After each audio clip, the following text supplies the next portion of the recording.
The upper Amazon basin stretches across a vast portion of northern South America, a region defined less by borders than by water. Rivers branch and rejoin in slow, opaque currents, carrying sediment from the Andes into lowland forests that extend beyond any single line of sight. From above, the canopy appears continuous. From the ground, it is segmented by trunks, undergrowth, and shadow. Humidity settles early and remains. Mornings begin with a thin mist suspended between trees, lifting gradually as the day warms. The forest floor is uneven, layered with decaying leaves and roots exposed by seasonal flooding. Sound travels inconsistently. Insects maintain a near constant presence. Bird calls emerge and fade without clear direction. Distance is difficult to judge. Navigation in this environment relies on established routes, rivers, footpaths, and local knowledge. Away from these, orientation becomes uncertain. The canopy limits the sun. Compasses function, but terrain interferes with straight movement. Progress is slowed by vegetation that resists passage in every direction. Human presence here has always been sparse and localized. Indigenous communities live along waterways, where movement and resources are predictable. Outside those corridors, the forest remains largely unmarked. Weather patterns change quickly. Rain can arrive without warning and leave just as abruptly, altering ground conditions within minutes. In this setting, isolation is not announced. It accumulates. A person can walk for hours without encountering a landmark that confirms direction or distance traveled. The forest does not react to human movement. It absorbs it. This chapter begins before any error is made, before urgency, before survival becomes a concern. It begins with a place that has remained largely unchanged for centuries, where scale and complexity quietly outweigh individual presence. In the years leading up to the incident, David and Crystal were part of a growing number of independent travelers moving through remote regions of South America without guides or structured expeditions. Their journey brought them to northern Bolivia, where the Amazon basin transitions from managed routes into largely untracked forest. Public records and post-incident reporting provide limited personal detail about either individual. What is known is that they were not professional explorers, researchers, or survival specialists. They were travelers with prior experience moving through rural and undeveloped areas, but without formal training in jungle navigation or wilderness survival. Their trip was recreational rather than scientific or commercial. The region they entered is commonly accessed by river transport and informal footpaths used by local communities. These paths are not mapped in a conventional sense. They shift with seasonal flooding, treefall, and use. For visitors unfamiliar with the terrain, route finding depends heavily on remaining within visible corridors and maintaining consistent reference points. David and Crystal were traveling together, carrying basic supplies suitable for short excursions. Available accounts indicate they expected to return within a limited time frame and did not prepare for extended isolation. There is no evidence they carried satellite communication devices or emergency beacons. Their planning assumed continued access to known routes. Motivation for entering this area appears consistent with ecotourism trends common in the region at the time, an interest in experiencing the rainforest beyond urban or lodge-based settings. Such travel often relies on local advice, informal maps, or second-hand directions. Accuracy varies. At this stage, there was no immediate risk. Weather conditions were typical for the season. Visibility was normal. The forest did not present itself as hostile. Their movement was intentional and controlled. This context is essential. The situation that followed was not the result of reckless intent, but of limited preparation combined with an environment that offers few opportunities for correction once orientation is lost. Their journey continued forward, along what appeared to be a viable route. The point at which David and Crystal became lost did not occur suddenly. There was no single moment of alarm. According to later accounts, the separation from their intended route developed gradually, through a series of small deviations that were not immediately recognizable as errors. Footpaths in this region of the Amazon are narrow and inconsistent. Many exist only because they are walked repeatedly. When use declines, vegetation reclaims them quickly. A path can appear intact for several hundred meters, then dissolve into leaf cover or split around fallen trees. In such terrain, following a route requires constant verification. At some stage during their movement, the path they were following became less defined. Whether this was due to seasonal overgrowth, an unmarked junction, or a simple misreading of the terrain remains uncertain. What is documented is that they continued forward rather than turning back, assuming the route would reestablish itself. This decision marked the beginning of irreversible isolation. Progress through dense forest is slow. Turning around does not guarantee retracing steps, as vegetation compresses and shifts underfoot. Visual markers disappear quickly. Without clear landmarks, direction becomes an assumption rather than a certainty. As time passed, familiar indicators failed to reappear. The forest remained consistent in appearance. No river crossings emerged. No signs of habitation or maintained routes were encountered. At this point, the possibility of being lost became apparent. Attempts to regain orientation were limited by the environment. The canopy restricted sun positioning. Movement in a straight line was obstructed by terrain and undergrowth. Each adjustment introduced further deviation. The realization that they were no longer on a known route did not immediately produce panic. It produced hesitation. Distance already traveled made returning uncertain. Continuing forward offered no assurance of exit. This was the moment when the situation changed in nature. The forest was no longer a setting for travel. It became the dominant factor. From this point forward, every decision would carry consequences that could not be easily reversed. Once it became clear that forward movement was no longer guided by a visible route, David and Crystal shifted from travel to containment. This transition did not happen through formal planning. It occurred through necessity. Movement slowed. Decisions were made with shorter horizons. The forest environment imposed immediate constraints.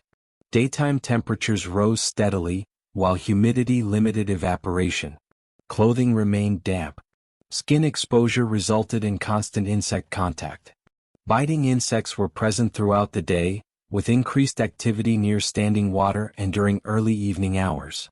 Water was available but not reliably safe.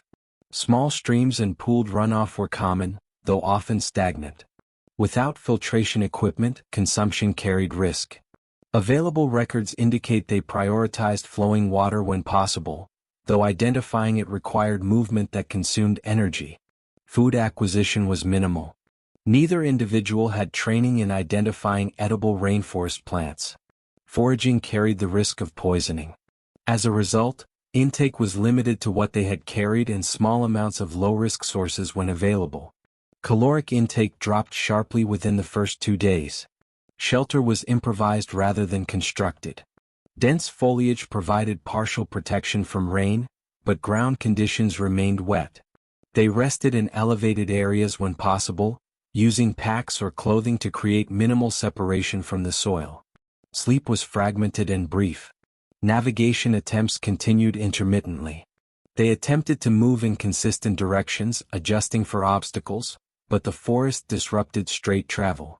Vines, fallen trees, and dense undergrowth forced frequent detours. Each detour increased uncertainty. Psychological discipline became a critical factor. Panic would have increased movement and energy expenditure. Available accounts suggest they made deliberate efforts to remain calm, limiting unnecessary motion and conserving strength during peak heat hours. Time perception shifted. Without clear markers, days were measured by light changes rather than clocks. Progress was difficult to quantify. The forest offered no feedback on whether movement was effective. As conditions persisted, physical strain accumulated. Feet softened from constant moisture. Minor abrasions became inflamed. Fatigue reduced coordination. Decision-making slowed. Despite these pressures, they continued to impose structure. Rest periods, movement intervals, and shared observation of surroundings. These routines did not guarantee escape. They provided stability. By the 4th day, their situation was defined less by location than by endurance. The forest remained unchanged. The challenge was no longer finding a path out, but sustaining function within an environment that steadily reduced it. By the 5th day, the cumulative effects of limited food, constant moisture and interrupted rest became more pronounced. Physical capacity declined in measurable ways. Movement required longer pauses. Coordination suffered. Minor injuries that would normally resolve began to persist. Hydration remained inconsistent. Although water was present in the environment, accessing it safely required effort and judgment that fatigue made more difficult. Episodes of dehydration alternated with cautious intake from uncertain sources. Neither option provided stability. Navigation attempts grew shorter and less frequent. Energy conservation became a priority over exploration. When movement did occur, it was often followed by extended recovery periods. The forest continued to offer no clear directional cues. Each attempt to advance ended without confirmation of progress. Psychological pressure increased in subtle ways. The absence of external reference points blurred the sense of time. Days felt extended yet indistinct. Memory of distance traveled became unreliable. The environment did not change enough to indicate whether they were circling or advancing. Communication between them remained functional but limited. There is no record of arguments or breakdowns. What is documented is a narrowing of focus toward immediate needs: water, rest, and avoiding injury. Long-term planning became abstract. Sleep deprivation compounded physical decline. Nighttime brought increased insect activity and lower temperatures. Rest was shallow and frequently interrupted. Recovery remained incomplete. By the sixth day, exhaustion was the dominant condition. Continued movement carried increasing risk of injury without corresponding likelihood of exit. Remaining stationary carried its own risks. The balance between action and preservation became increasingly difficult to maintain. At this stage, their survival depended less on skill than on tolerance. The forest imposed constant, non-negotiable demands. There was no escalation in danger, only accumulation. This period marked the lowest functional point of the ordeal. Decisions were slower. Options were fewer. The outcome would now depend on factors beyond their control. On the sixth day, the situation resolved through external contact rather than navigation success. Accounts indicate that local search efforts had begun after David and Crystal failed to return as expected. In this region, delays are not uncommon, but extended absence raises concern quickly due to the known risks of the environment. Search activity relied on local knowledge rather than formal mapping. Movement followed waterways, known paths, and likely deviation points. Visibility within the forest remained limited, requiring close-range detection rather than distant signals. Contact occurred without ceremony. There was no dramatic discovery. They were located in a weakened state, unable to continue sustained movement on their own. At the time of recovery, both showed signs of dehydration, exhaustion, and minor physical injury consistent with prolonged exposure. Medical evaluation focused on stabilization rather than treatment of acute trauma.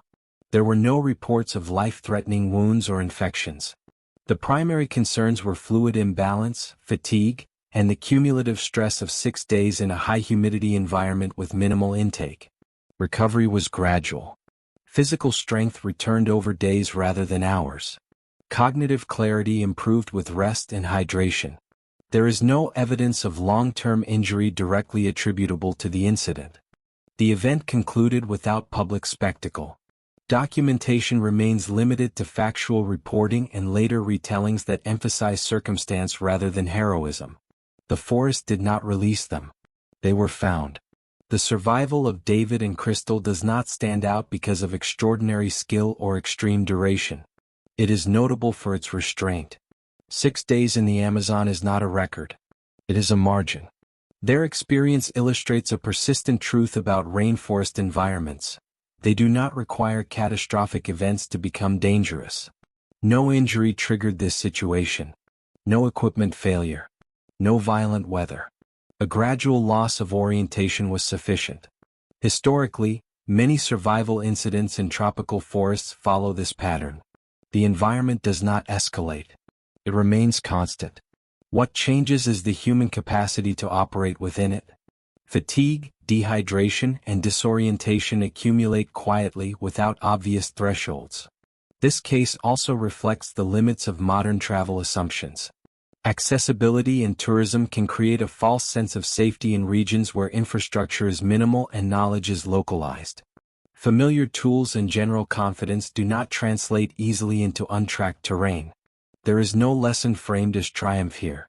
The outcome depended on timely concern, local search efforts, and endurance rather than mastery. The forest neither tested nor rewarded them. It remained indifferent. When the incident ended, the environment continued unchanged. Paths grew over. Sounds resumed their usual patterns. The location where 6 days were spent resisting decline did not become marked or remembered.